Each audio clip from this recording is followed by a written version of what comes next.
Now, to conclude today's session, I'm going to introduce the least popular man here. He is the one person keeping you for adult beverages. He's a very good friend all the way from Bogota, Colombia, the founder and CEO of Q-Mission, Alberto Roncallo.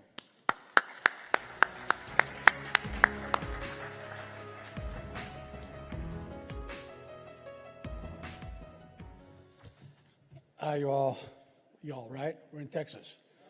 Yeah, howdy, y'all. Okay, well, first of all, if it was this morning, I'd say thank you for coming. Right now, I'm going to say thank you for staying. It's 5 o'clock. I mean, it's time for that drink, right? So I'm going to make this as short as possible. Let's start right here. By the way, my name is Alberto Roncallo. I'm the CEO of Q-Mission. Forgot to tell you that. Let me see here we go. I don't know if you guys are going to remember this campaign. Yeah? Anybody recognize it? Remember Nancy? Okay. There we go. All right. So that's true. It's still very true today. It's a real epidemic. Say no to drugs. Okay. There's a new campaign out there. This is me. And this is me on AI. How do you like that? Huh? I think that AI is going to make a difference, you know? My wife saw this and said, what are you doing? I mean, take care of yourself, you know? Okay. Say yes to AI, okay? I mean, we need to embrace it somehow, and we need to understand that it's really going to make a difference. So I actually was trying to write what I was going to talk about, and I asked AI to write something out for me, and it really came out with some interesting issues. You know, by the way, wait a second, let me go back. This had a back. No, I can't do it anymore. I have to go forward. Who thinks AI will really change the landscape for cyber training? Please raise your hand. Everybody understands. I believe this too. Who's in education, by the way? Yeah, most everybody is. Yeah. I definitely think, I mean, AI will significantly impact the cyber training landscape. I mean, we're not going to learn the same we used to learn. This is our motto right now. I love to cook, by the way. My real passion is cooking, and it's not cyber training. And I find it very, very easy to say to ChatGPT, you know, bake me a cake. It's never going to bake me a cake. Skills are irreplaceable. That's why we hone our motto in Human Centric Cyber. I mean, there's 3 basic elements for cybersecurity. We got technology, we got procedures, and we got the workforce. Technology, who has a checkbook? Please raise their hand. Checkbooks, check. Come on, everybody has a checkbook, okay, a credit card or PayPal or whatever. Don't call it checkbook. Everybody can buy technology. Technology is available. You can simply write a check and buy it. Procedures, nice. It's very nice to have nice. I mean, believe me, we have a framework that's actually going to work. It's going to let us build that curriculum that we need to actually empower our workforce. Personnel, where we're going to get it? Where's our workforce going to come from? Are we going to wait 8 years? We're going to wait 7 years for somebody to come out with a PhD in cybersecurity and solve our issues? Truth is that human-centric cyber is the actual first line of defense for anything that has to do with protecting our critical infrastructure, our everyday life. Who doesn't have a password on their iPhone or their phone or whatever phone you use? I have to have one. I definitely have to have one. You know, my wife comes up and said, okay, let me see your iPhone. She knows the password. I'm failing my own course. So I don't want to make this really long. I mean, the impact that AI is going to have on the way we learn, the way we teach, it's going to create a lot of movements around. And we're going to go into doing adaptive learning platforms. We're going to have real-time feedback. This is the stuff that AI wrote for me, actually, and I love it because it's true. I couldn't believe it. I mean, I said, okay, wait a second, what am I going to talk about? Realistic cyber ranges. We're already doing that. realistic cyber range is basically mimicking whatever environment we need to do. We need to do scenario-based training, everything that needs to be done to actually train people.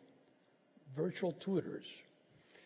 I don't think that we want virtual tutors, but they're going to happen. We're going to have somebody that's actually guiding us through that process of learning and guiding us to the real frameworks that we need to abide by. Performance analytics. Everybody, somebody from a college was talking to me this morning and said, do you have an automated way to do performance analytics? Yes, we need to do real life assessments. I mean, PLAs. Who's doing PLAs, for example? Please raise your hands. Past performance or hold on, I forgot the word. Please, previous learning assessments, PLAs, to do CPLs or credit for previous learning assessments. Who's doing that right now in colleges? You are. You are. Are you actually providing credits to the students? How are you assessing these credits? I'm sorry. Certifications. Okay, certifications. What does a certification provide you? It provides you knowledge, right? So we got knowledge, skills, and abilities. It was the first thing that NICE went by. Knowledge. So we understand that people know things. Can we actually determine that a person actually knows how to do it? You need to know how to do it, you know how to do it, and you know how to do it well. So we need to do experience. We need to do hands-on training. That's what we provide. That's what Q Mission is. We provide hands-on training in a realistic environment that a lot of people do it. I mean, we pride ourselves on catering to Latin America. We cater from Mexico all the way to Argentina. We're based out of Florida, and they say, okay, why are you not doing this in the U.S.? I think the U.S. market is saturated with training offerings, with cyber ranges, so scenario-based trainings for everybody. Colleges are taking this in, and they're putting it into their training processes or their programs to do hands-on training. What colleges are doing this? What universities are doing it? Everybody doing it? I mean, we're here in education. Please raise your hands if you tell me if you're actually doing hands-on training at the colleges in simulated environments. Please. Can the people that are not doing it raise their hands, please? Who's not doing it? I just want to point out who is a commercial target. Well, listen, I'm not going to make this longer than it needs to be. I've taken enough time. I think we're all tired. We all want to have a drink. We all want to relax. Please visit us. We're at booth 4. We'll show you our training platform. It's actually not only a training platform. It's a unified cyber operations platform that was built on the fact that we needed an LMS integrated to a cyber range. So we have an RLMS, a range learning training environment, range learning management system that actually provides training, it provides hands-on experiences, it provides real-life simulation, and it provides assessments so that you can do actually previous learning assessments for the people. I don't know if you guys are familiar with Celia Cruz. She's not Tom Cruise's mother. She's actually a Cuban singer that used to say, my English is not very good looking, you know? And my English is not very good looking. I forget words, but I just wanted to bring this message across. We need to have human-centric cyber. We need to understand that people are the essence of what cybersecurity means. If you don't have people, if you don't have a capable workforce, you really don't have anything. I go back again. You can buy technology, you can buy or you can abide by the frameworks and actually abide to them. You can comply with a lot of things, but if you don't have people that have real life work experience or real life experience and can actually operate. I always talk to the military because that's who we cater to a lot. And I tell them, you know, you spend a lot of money sending people to, you know, Estonia. It's a huge use case, right? And so they go to Estonia and they bring this PhDs in cyber defense or cybersecurity master's degree, and they have a crisis. It's the Joint Cyber Command of whatever country in the world, and they sit down and say, "We have a crisis. We have a cyber attack, or guacamayas, or whatever WannaCries you want to call them." And these PhDs come and sit at this round table and say, "Okay, now we're gonna figure this out.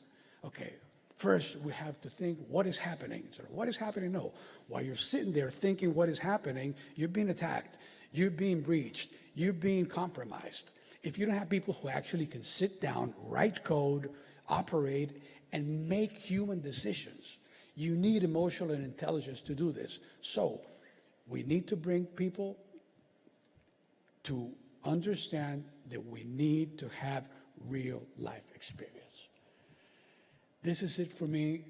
I thank you very much for your attention. I invite you to join us at the evening reception. Appreciate your time.